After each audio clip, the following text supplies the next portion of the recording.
Hello, it's Courtney and Zaraby from Coco Collection Art. Today, I am working digitally, which is new for me. I recently purchased a Wacom tablet, one of the lower end models that was very affordable for a beginner to digital art, someone like me, to start with. And it was around $68.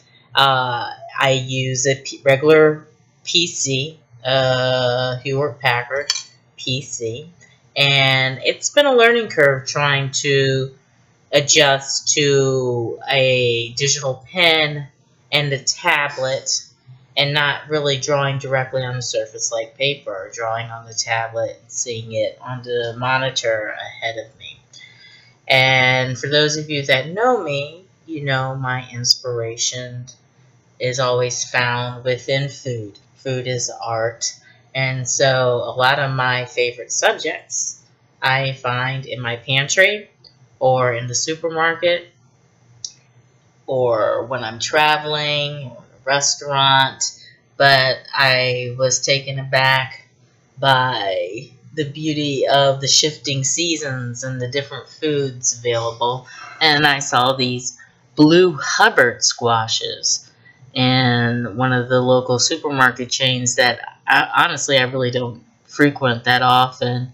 But I was impressed that they had quite an array of beautiful squashes. So if you've been looking at this digital video so far, because I do have a PC and it's Windows, I'm using a free app called Sketchbook, which I seem to be happy with. Again, I don't know that much about digital art, but so far for the few weeks that I've been working with it, it's been working with me. I love the rich brush directory and all the options. They have a directory of Copic marker colors, which is fabulous in both design and illustration categories. So you can get a really nice range of colors in addition to their regular color directory. It has been challenging to adapt to that pen. You do get used to it, and from others that I've talked to, all I can say is practice makes perfect.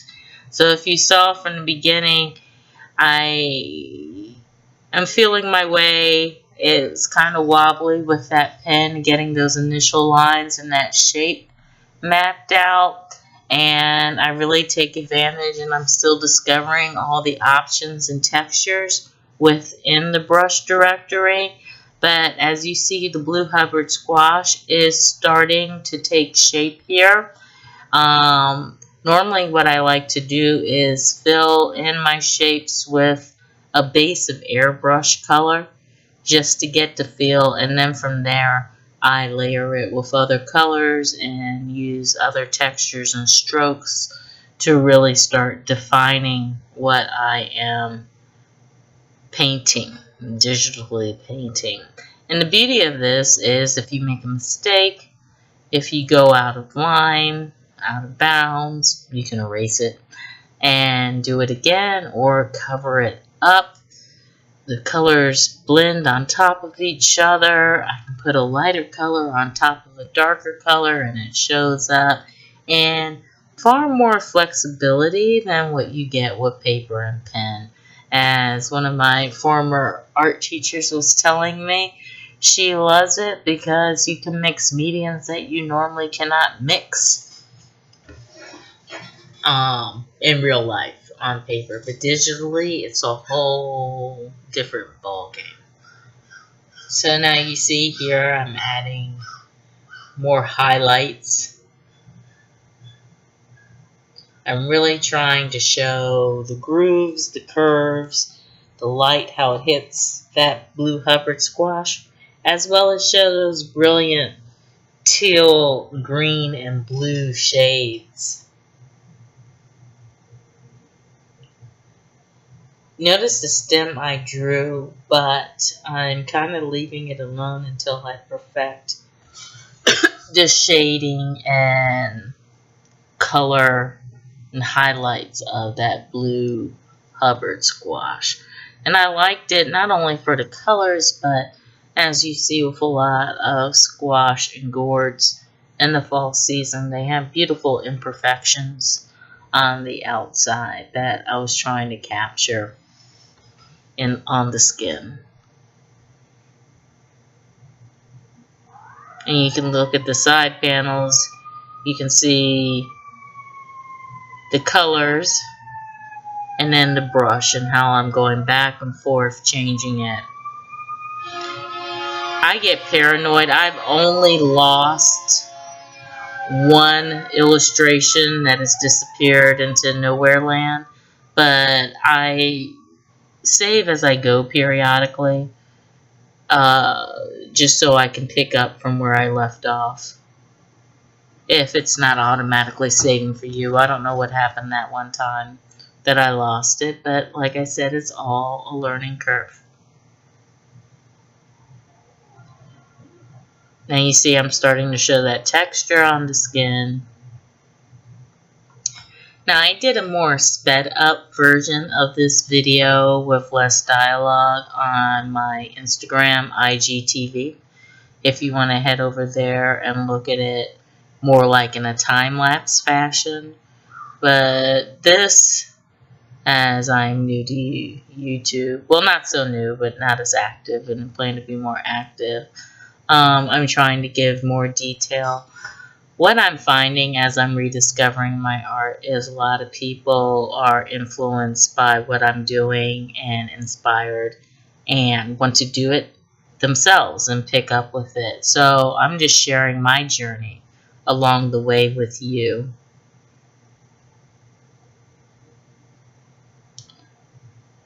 And why I chose to really explore digital art is because I'm kind of in the midst of a mid-career shift. I did study art many decades ago.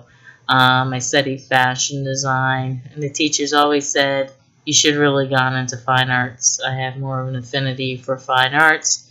And working with the beauty industry and the food world, I am finding I want to combine that together. I want to combine the food and the art.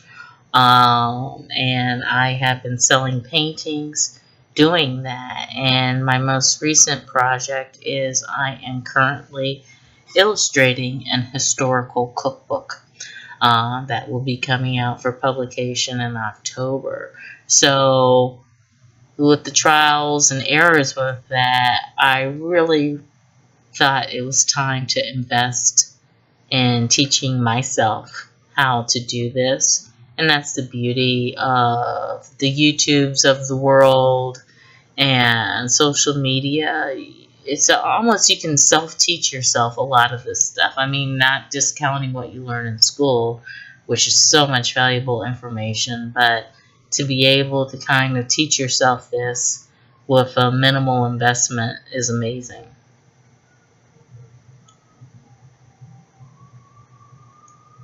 As with anything in life, so you just gotta dabble and play around with it.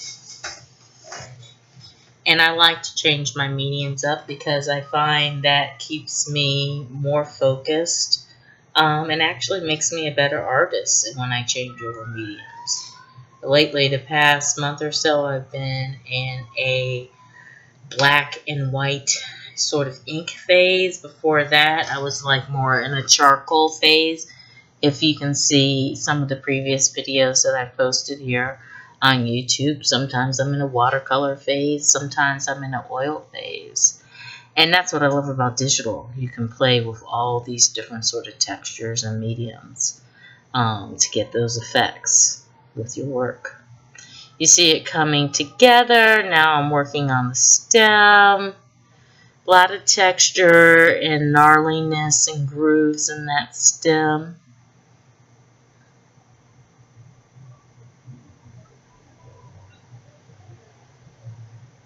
really trying to define that base of the stem. When I made this video originally, it was exactly about 1 hour. It's about 59 minutes. So I've shortened it up for you for 14 minutes. The IGTV version is about 3 to 4 minutes, and that's really sped up. Now this is my favorite feature, this glow feature I only recently discovered when I realized there was a whole category of brushes. And I love the glow option because it can really help highlight some of what you're going to do, as you're going to see here as we finish this and when I use it, incorporate it with the background.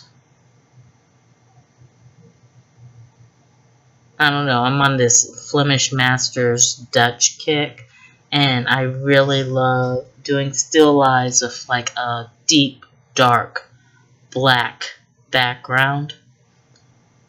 And then I'm using the glow stick there, if you look, to form the Cippolini Onions that I also purchased when I went to the market. So this is called Blue Hubbard and Cippolini. And I love the round oval dish golden shapes of those.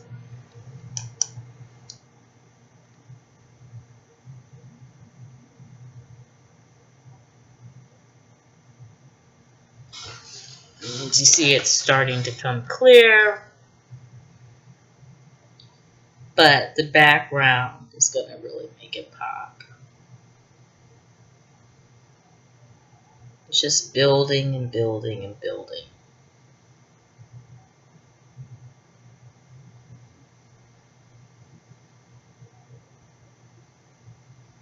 Trying to add the stems onto the Cippolini onions. Now you can start to see how they're becoming the onions. It's going to make a great dinner.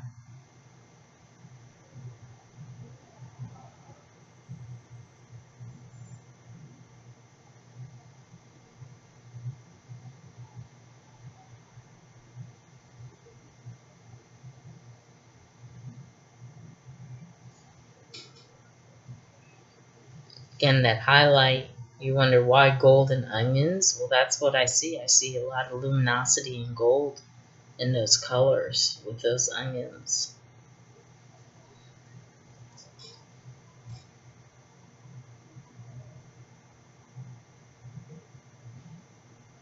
Giving it a little bit more of a rounded shape with that darker, I think I used that ink nib for that, which I love for outlining. So filling in, airbrushing, sometimes a soft, smooth Conte or pastel, but to really define it, that ink nib as opposed to maybe a marker, it's more fine.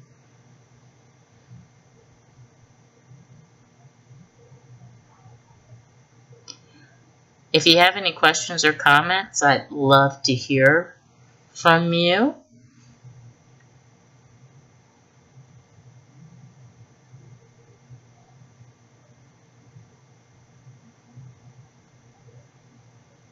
And you can also check me out on Instagram at Coco Collection Art, where I also have an IGTV station.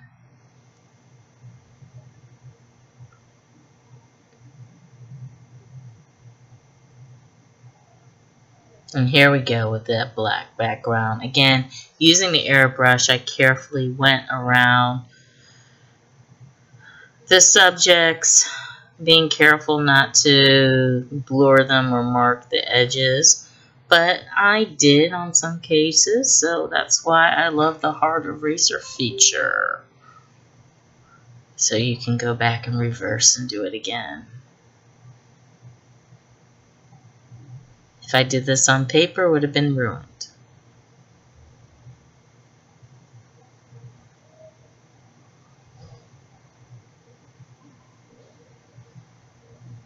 And there you are. And look at all that beautiful texture.